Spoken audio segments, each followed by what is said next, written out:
ওদালগুৰি ৰৌতাৰ বৰঝাৰত ভয়ংকৰ অগ্নিকাণ্ড জুইত জাহ গ'ল লক্ষাধিক টকাৰ সা সম্পত্তি। ওদালগুৰি জিলাৰ বৰঝাৰ বীৰেন্দ্ৰনগৰ আশ্ৰমৰ সমীপত ভয়ংকৰ অগ্নিকাণ্ডত ভস্মীভূত বীৰেন্দ্ৰনগৰ আশ্ৰমৰ ৬০-৭০ বিঘা মাটিৰ খেৰৰ লগতে শতাধিক মোন ধান। শ্বৰ্ট চাৰ্কিটৰ ফলত ভয়ংকৰ অগ্নিকাণ্ড সংঘটিত হোৱাৰ আশংকা প্ৰকাশ কৰা হৈছে। ঘটনাৰ পিছতেই তৎক্ষণাৎ স্থানীয় ৰাইজে অগ্নি নিৰ্বাপক বাহিনীক ফোন কৰি খবৰ দিছিল যদিও ঘটনাস্থলীত বহু পলমকৈ উপস্থিত হয় দলটি। পৰৱৰ্তী সময়ত স্থানীয় ৰাইজৰ সহায়ত অগ্নি নিৰ্বাপক বাহিনীয়ে নিৰ্বাপিত কৰে জুই।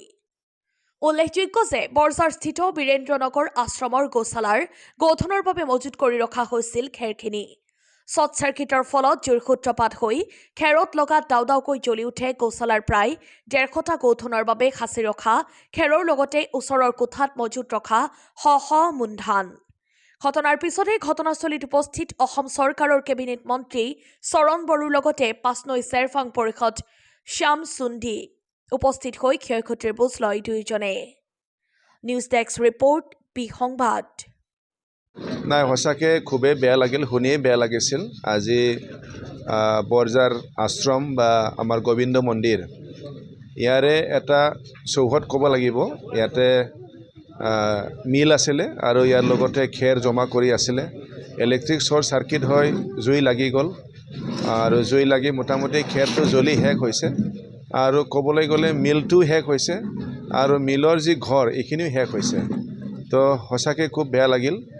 যিখিনি খেৰ জমা কৰি থোৱা হৈছিল, এইটো যিহেতু আশ্ৰমৰ এটা গৌশালা আছিল আৰু ইয়াত থকা গৌশালাত থকা গৰুসকলক খুৱাবৰ কাৰণে মানে বছৰটোৰ কাৰণে জমা কৰি থোৱা হৈছিল।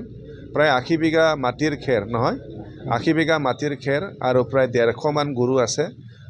বছৰটোৰ কাৰণে খুৱাবৰ কাৰণে জমা কৰি থোৱা হৈছিল। কিন্তু এতিয়া যিহেতু খেৰ ওলোৱা বতৰো গ'ল, এই সময়ত জ্বলি থাকিল। আমাৰ আশ্ৰমৰ যিমানখিনি আমাৰ কি বুলি কয় ইয়াত বিষয়ববীয়াসকল আছে বা ভক্তসকল আছে, সকলোৱে বহুত চিন্তাত পৰিছে যে গৰুসকলক আমি কি খুৱাম বুলি। তাৰ কাৰণে আমি আলোচনা কৰিছোঁ, উপায়তো নাই, যিহেতু যি হ'ল আমি গৰুসকলকতো খুৱাবই লাগিব। তাৰ কাৰণে আমি আলোচনা কৰিছোঁ, ক'তবা হ'লেও বিচাৰি আমি ব্যৱস্থা কৰিব লাগিব। তো যি নহওক বহুত ক্ষতি হ'ল। আমি চৰকাৰকো কালি অফিচিয়েলি আমি জনাম যাতে ইয়াৰ পৰা চৰকাৰৰ তৰফৰ পৰা আশ্ৰমে যাতে কিবা এটা ক্ষতিপূৰণ পাব পাৰে। এইখিনি চাওক, এইটোতো প্ৰথম কথা আমাৰ কাৰণে খুব দুখৰ কথা যে আজি বৰঝাৰস্থ আমাৰ যোনটো গোটেই বৰঝাৰবাসীৰ এটা প্ৰাণ কেন্দ্ৰ আত্মা, আজি ইয়াত আমাৰ ধানৰ মাত্ৰ আজি ধান মৰণা দিয়া হৈছিল। ধান কিছু আঁতৰ কৰিছিল, কিছু ধান থাকি গ'ল। আৰু ডাঙৰ কথা হ'ল যে যিহেতু বৰঝাৰ আশ্ৰমত এটা ডাঙৰ গৌশালা আছে, আমি কাৰ দুখ কাৰ কি ধৰণে হ'ল সেইখিনি ক'ব নাযাওঁ, কিন্তু মনত এটা দুখ থাকি গ'ল যে আজি গোটেই বছৰটো আমি এই গোসকলক কেনেকৈ আমি খাদ্য যোগান ধৰিম, কেনেকৈ তেওঁলোকক পালন কৰিম। আমাৰ ডাঙৰ কথা এইটো, এটা আমাৰ বৰঝাৰবাসীৰ কাৰণে এটা খুব ডাঙৰ আঘাত। গতিকে নাজানো এইটো ঈশ্বৰৰ কৃপা কি ধৰণে হ'ল, কেনেকৈ হ'ল, দুখ লগা কথা। গোটেই বৰঝাৰবাসী ৰাইজে যেতিয়াই গম পাইছে, তেওঁলোকে মানে সকলোৱে যোনে যেনেকৈ পাইছে নিজৰ কাম এৰি আহিছে।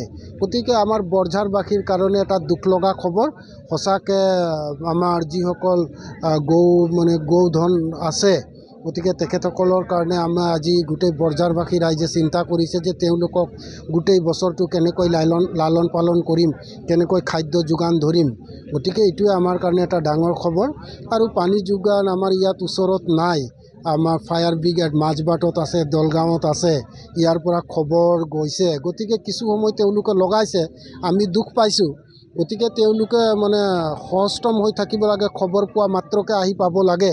সকলো ৰাইজে অভিযোগ দিছে যে দূৰ দূৰণিৰ পৰা মানুহ আহি পাইছে, কিন্তু ফায়াৰ ব্ৰিগেডৰ গাড়ী আহি পোৱা নাই। আমাৰ কাৰণে এইটো এটা দুৰ্ভাগ্যৰ কথা। তেওঁলোকে যিহেতু এইটো কাৰ্যত নিয়োজিত কৰিছে, তেওঁলোকে সষ্টম হৈ থাকিব লাগে। খবৰ পোৱা মাত্ৰকে তেওঁলোকে তালৈ যোৱাৰ কাৰণে ব্যৱস্থা কৰিব লাগে। তেওঁলোকে যদি সময়মতে আহি পালেহেঁতেন, হয়তো আজি কিছু হ'লেও ৰক্ষা কৰিব পৰা গ'লেহেঁতেন। তো যি কি নহওক, যি হ'ল এইটো এতিয়া ঈশ্বৰৰ কৃপা বুলি ক'ব লাগিব।